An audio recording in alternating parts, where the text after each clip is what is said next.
Live है। नमस्कार, देश सेवा करने वाला पहला टीवी न्यूज शो मातृभूमि लेकर हाजिर हूं मैं शोभना यादव। पश्चिम बंगाल के तट से तूफान टकरा चुका है। मौसम विभाग ने अनुमान जताया है कि तूफान की रफ्तार 150 से 200 किलोमीटर प्रति घंटे की रफ्तार से चल रही है हवाएं। कोलकाता में तूफान ने भारी नुकसान पहुंचाया है। बड़ी खबर इस समय की हम आपको बता दें, कई जगह पर गाड़ियों को नुकसान पहुंचा है। बिजली के खंभे उखड़ गए हैं। हावड़ा में 13 साल की बच्ची की मौत हो गई है। तो तूफान उम्पुन के चलते हुए भारी तबाही। कोलकाता में कई जगह गाड़ियों को भी नुकसान। पश्चिम बंगाल में उम्पुन तूफान के चलते हावड़ा में 13 साल की बच्ची की जान चली गई है। तेज बारिश हो रही है, हवाएं चल रही है, बिजली के खंभे उखड़ गए। ये तस्वीरें आप देखिए, अंदाजा लगाइए इन तस्वीरों को देखकर कि हवा की जो रफ्तार है वो कितनी तेज है।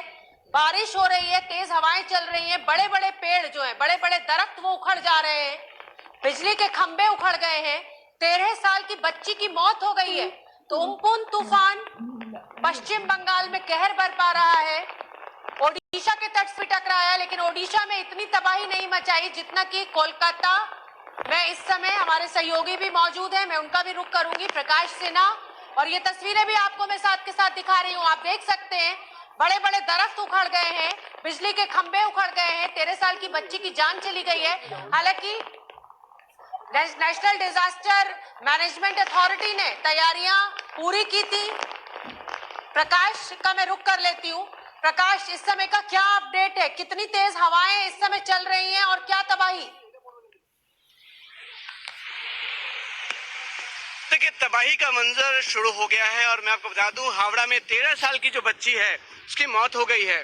कई जगह बिजली के खंभे उखड़ गए हैं, कई जगह पेड़ टूट गए हैं, कई जगह मकानों में क्षति पहुंची है। और आप देख सकते हैं जिस जगह मैं खड़ा हूं, 110 से 120 किलोमीटर प्रति घंटा की रफ्तार से ये बिजली की ये तेज हवाएं चल रही है और इतनी तेज हवाएं चल रही है कि मैं ठीक से खड़ा भी नहीं हो पा रहा हूं। और आप देख सकते हैं, मैं कैमरामैन को बोलूंगा तस्वीरों को दिखाने के लिए। सामने कुछ पेड़ हैं, आप देखिए ये मंजर जो है। और जगह जगह कोलकाता, दक्षिण 24 परगना, उत्तर 24 परगना और मिदनापुर, जगह जगह से कई मकानों के टूटने की खबरें आ रही है। जैसा मैंने आपको बताया, हावड़ा में 13 साल की एक बच्ची की दर्दनाक मौत हुई है और इसके अलावा भी कई जगह गाड़ियों को क्षतिग्रस्त हुई है गाड़ियां। और बिल्कुल प्रकाश, बड़ी डराने वाली तस्वीरें हैं। पहले जिस से तेजी के साथ ये पेड़ हिल रहे हैं और हमें आपके माइक्रोफोन्स के जरिए हवा की आवाज भी सुनाई दे रही है, और जिस तरह से ये पेड़ हिल रहे हैं, बारिश हो रही है, 120-130 किलोमीटर की रफ्तार से इस समय तूफान जो है वो पश्चिम बंगाल में तटीय इलाकों से टकराया है। प्रकाश, मैं आपसे ये जानना चाहूंगी कि जो तटीय इलाके थे उनको पहले से प्रशासन ने खाली करा लिया था, अब और क्या एहतियात बरते जा रहे हैं? देखिए, खाली कराया गया था। 1 लाख से ज्यादा लोगों को इवैक्यूएशन सेंटर में रखा गया है, उनको वहां रहने की व्यवस्था की गई है।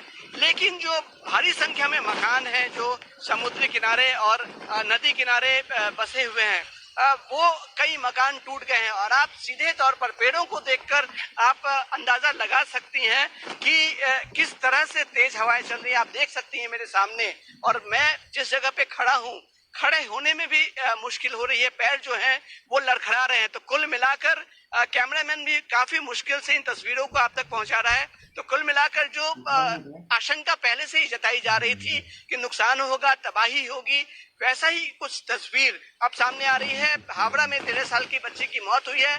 जगह जगह से कम्युनिकेशन कट गया है, मोबाइल फोन का जो कम्युनिकेशन है वो कट गया है। बिजली कनेक्शन, जिस जगह पे मैं हूँ उत्तर 24 परगना का हिंगलगंज, सुबह से ही यहाँ पावर बैकअप नहीं। आप देख सकती है, देखिए मैं, हवाएं इतनी तेज है कि वो पूरी तरह से हिला दे रही है। काफी मुश्किल से बैलेंस होकर खड़ा होना पड़ रहा है। तो आप समझ सकती हैं कि कितने तेज रफ्तार से हवाएं चल रही हैं और बामुश्किल आप देख सकती हैं सामने जो नदी है, नदी में उफान साफ तौर पर दिख रहा है।